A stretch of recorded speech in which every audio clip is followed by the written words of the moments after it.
Minute तक बस। ठीक है सर, आप ऊपर खड़े रहिए। मैं वहाँ खड़ा हूँगा ऊपर।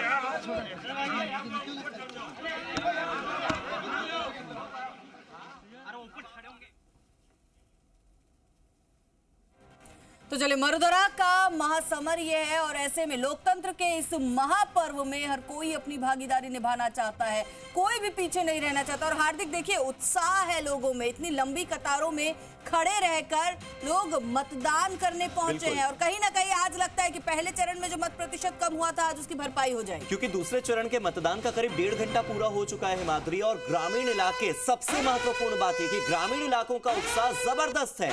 गांव के लोग जितने ज्यादा जागरूक हैं, उनसे शहर के लोगों को सीखना चाहिए कि मतदान कितना जरूरी, वोट कितना जरूरी, लोकतंत्र में हमारी भागीदारी कितनी जरूरी। मतदान केंद्रों के बाहर, खास तौर पर ग्रामीण इलाकों में इस वक्त लंबी लंबी कतारें लगी हुई हैं, क्योंकि हमारे सहयोगी लगातार ग्राउंड जीरो पर एक एक लोकसभा सीट से पल पल की अपडेट, हर छोटी बड़ी खबर, कहां ईवीएम खराब हो रही है, कहां मतदान रुका हुआ है, ये सारी बातें बता रहे हैं। देखिए, आपको हम सीधे दिखा रहे हैं तस्वीरें भीलवाड़ा से लेकर जालौर तक, बारां से लेकर बाड़मेर तक, चित्तौड़गढ़ से लेकर अजमेर तक, और जोधपुर से लेकर राजसमंद तक, टोंक से लेकर कोटा तक, और हर लोकसभा सीट की कवर और कवरेज आपकी टीवी स्क्रीन पर जी राजस्थान आपको दिखा रहा है।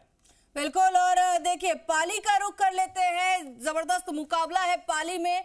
और वही सुभाष हमारे सहयोगी ग्राउंड जीरो से हमारे साथ है। सुभाष, पाली में मतदाताओं में कितना उत्साह, किस तरह का उत्साह है? देखिए हिमाद्री, पाली में ग्रामीण इलाकों में तो जरूर उत्साह देखने को मिल रहा है, लेकिन शहरी की अगर बात करें तो अभी तक लोग घरों से बाहर नहीं निकले हैं। चलिए, माफी के साथ सुभाष रोकना चाहूंगी, फिर से लौटूंगी। गजेंद्र सिंह शेखावत क्या कुछ कह रहे हैं, एक बार वो दर्शकों को सुना देते हैं। बहुत बढ़ेगा। भारतीय जनता पार्टी ने निरंतर विकसित भारत बनाने के संकल्प के साथ पिछले 10 साल में जिस तरह से माननीय प्रधानमंत्री नरेंद्र मोदी जी के नेतृत्व में एक तरफ जहां गरीब कल्याण की योजनाओं को संपूर्णता और समग्रता के साथ में उतारते हुए 25 करोड़ लोगों को गरीबी की रेखा से बाहर निकालने में सफलता प्राप्त की, वहीं दूसरी तरफ देश की सीमाओं को सुरक्षित करते हुए, देश को आर्थिक दृष्टिकोण से समृद्ध करते हुए देश की प्रतिष्ठा पूरे विश्व भर में पुनः स्थापित करने में कामयाबी हासिल की है। जहां एक तरफ 4 से 14 के बीच में देश अपना आत्मविश्वास खो करके एक कमजोर देश है, ऐसा मन में भाव उत्पन्न हो चुका था। पिछले 10 साल में देश के विश्वास और आत्मविश्वास को बढ़ाते हुए हम विकसित हो सकते हैं, इसको लेकर 140 करोड़ लोगों को साथ लेकर के हम कदम ताल कर रहे हैं। और अब की बार का चुनाव विकसित भारत के संकल्प की आधारशिला रखने का चुनाव है। तो 400 पार की बात की, क्या कॉन्फिडेंस है? देखिए, निश्चित रूप से 400 पार होगा।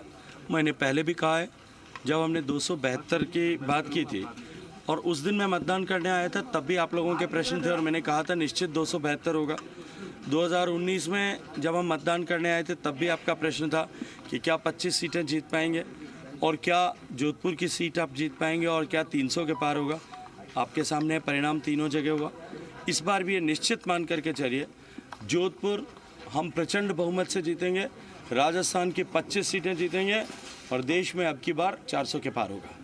ठीक, धन्यवाद। तो देखिए, बीजेपी के तमाम नेता, गजेंद्र सिंह शेखावत को आपने सुना, इस बार देश में 400 पार होगा। तो 400 पार की बात को लगातार यहाँ दोहराते हुए नजर आ रहे हैं। चलिए, हमारे सहयोगी ग्राउंड जीरो से हमारे साथ लगातार बने हुए हैं, लेकिन उससे पहले हार्दिक